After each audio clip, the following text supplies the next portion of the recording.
What the hell is this ship, you may ask? Introducing the D-11 One-Wing class destroyer of the Klingon Navy. And yes, this ship is a thing in Star Trek lore.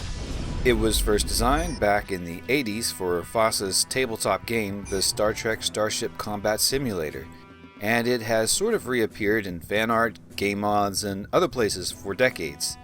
But why does it have only one wing? Why would the Klingons, who love their triangular symmetry, design such a lopsided ship? Does this thing even work? Well, let's get into it.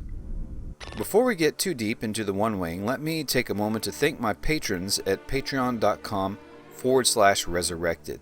As you can see, I really like taking my existing 3D model assets and creating custom renders for them.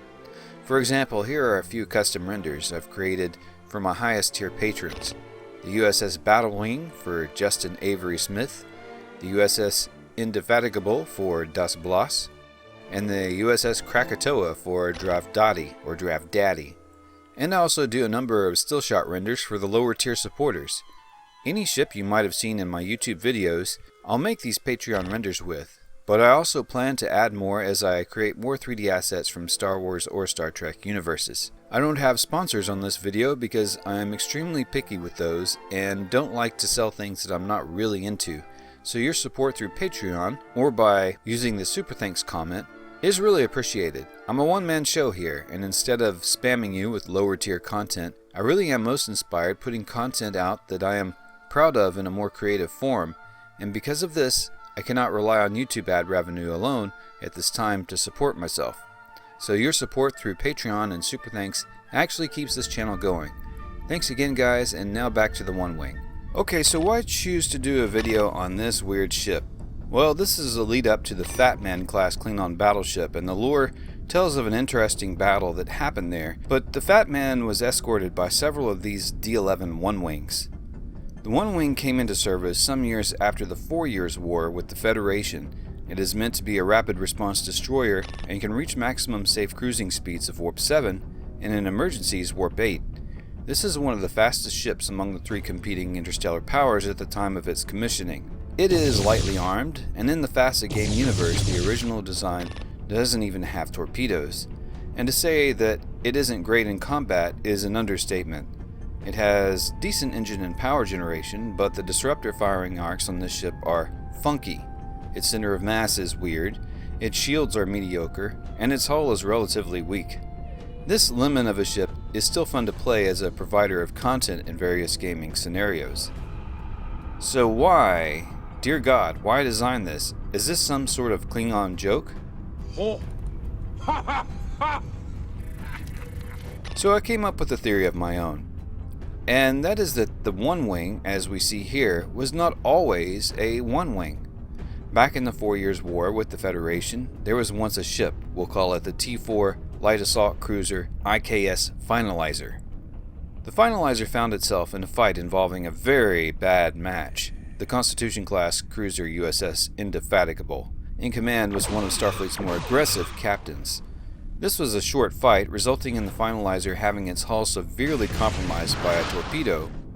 However, the Finalizer was still able to escape when a number of D-7s arrived and engaged the Indefatigable. While in the repair dry dock, Core was told that it would take several months to bring the Finalizer back up to speed. Core would not have it, and to avoid Core's wrath, the engineers came up with a radical solution to get the Finalizer out into battle again. They would remove most of the damaged parts of the starboard wing by pretty much cutting it off. They would reattach the warp nacelle and call it done. This operation would take a few weeks rather than months. The Finalizer would be lucky enough to just happen to find the USS Indefatigable again and actually take cold revenge on the Constitution-class cruiser by kind of somehow destroying it. Captain Core would go home to sing his victories, but how, you ask? How could a dilapidated, jury-rigged Klingon ship defeat Starfleet's most advanced ship at the time? Well, Core didn't tell anyone, nor did his sensor techs report it, but the Indefatigable had already endured a fight against an entire squadron of D-7s and defeated them all. She was already severely damaged when the Finalizer found her. And so then, the Finalizer was hyped up to legendary status within the Empire. This later led to the design directly inspired by the Finalizer, the D-11 One-Wing. Of course, the One-Wing would prove to be a massive disappointment to the Empire. It did at least have a great deal of speed and adequate facilities for a decent contingent of troops. Rather than be used as a frontline combat ship, its duties instead became rapid response, light assault operations. It could quickly get to small colonies or bases throughout the Empire, put down troops, quell rebellions, and be of some use at least. Of course, this design was gradually allowed to die out. Well, that's all we've got for the One-Wing. Thank you so much for watching, Space Friends. I'm going to put Patreon supporters here in the closing credits. Be sure to check the link below if you'd like to see what's going on over there on Patreon. Also, please be sure to subscribe, give this video a like, and tell me in the comments why you think this ship would or would not work. Also, the super thanks comments are most appreciated. I always reply to those. Until next time, Space Friends.